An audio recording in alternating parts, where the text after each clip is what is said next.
From Amateur Radio Newsline Report number 1976, these are the Ham Nation headlines for Wednesday, September 16, 2015. As many of the nation's students are returning to the classroom, one student at Virginia Tech is still receiving accolades for a research project he worked on last year. Carson Squibb, KM4MBQ, looked at HF propagation during X-class solar flares using the Amateur Radio Reverse Beacon Network.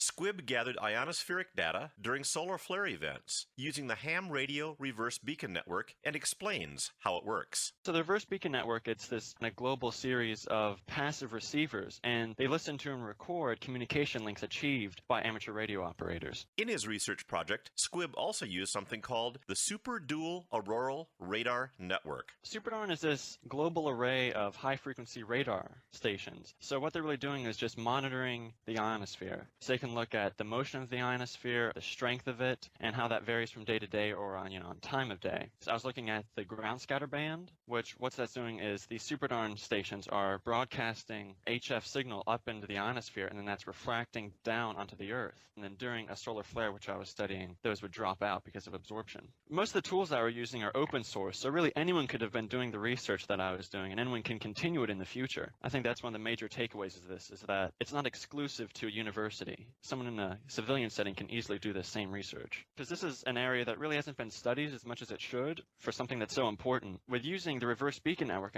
it's amateur radio operators, everyday people creating this data. And it's so interesting how you can see these real-world effects in this citizen science. Squibb plotted data from X-class solar flares occurring in October 2014 and March 2015, and precisely documented global HF signal loss and duration during these and other events. For the Amateur Radio Newsline, I'm Kent Peterson, KC0DGY. Thanks, Kent. There's more to the story at the link in the printed edition of this week's Amateur Radio Newsline Report. You know, they say everything's bigger in Texas. Well, apparently, that includes hamfests. For hams in Texas and beyond, the Greater Houston Hamfest just got a whole lot greater. The featured speaker at the March 19, 2016 event is going to be Riley Hollingsworth, K4ZDH, the FCC's former top cop. Hollingsworth had been the FCC Special Counsel for Amateur Radio since 1998, joining the newly created Enforcement Bureau that year. Hollingsworth, a ham since 1960, is a frequent speaker at amateur radio gatherings. He recently accepted the invitation to attend the Hamfest, which last year had more than 1,000 attendees in Houston. The Greater Houston Hamfest is sponsored by the Brazos Valley Amateur Radio Club. A little sooner, but no less impressive, the Peoria Superfest in Illinois, September 18th through 20th. The region's largest Hamfest will feature keynote speaker Bob Breninga, WB4APR, the developer of APRS, and Chris Wilson, N0CSW of Yaesu, who will discuss fusion technology. FCC licensing exams will be given on Saturday, September 19th. Yaesu is a corporate sponsor of the Bill Pasternak WA6ITF Memorial Amateur Radio Newsline Young Ham of the Year Award. The August 27th contact between a ham in Little Rock, Arkansas and Troy, France is being called a record setter.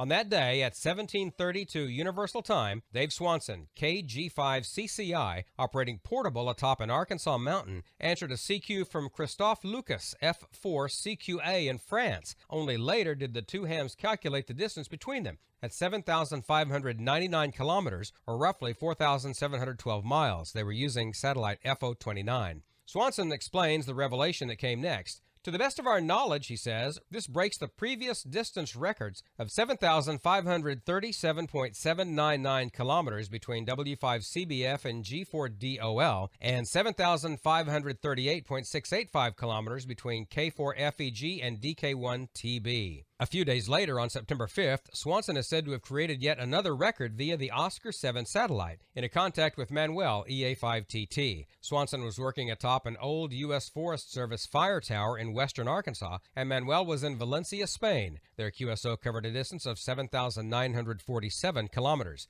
And finally this week, the annual Route 66 On the Air special event is now underway. 21 mobile stations and area clubs along the route will be sharing the romance and memories of the route, which begins in Chicago and ends in Santa Monica, California. The Citrus Belt Amateur Radio Club in San Bernardino, California is organizing the event, which is in its 16th year. Operators will be using special one-by-one call signs aiming for as many worldwide QSOs as possible. This extremely popular event will conclude September 20th. Everything you need to know can be found at w6jbt.org. And that's all from the Amateur Radio Newsline, your independent source for amateur radio news for over 37 years and counting at www.arnewsline.org. With Kent Peterson, KC0DGY, and Karen Eve Murray, KD2GUT at the news desk in New York, I'm Don Welbanks, AE5DW. 73. We'll see you next time here on Ham Nation.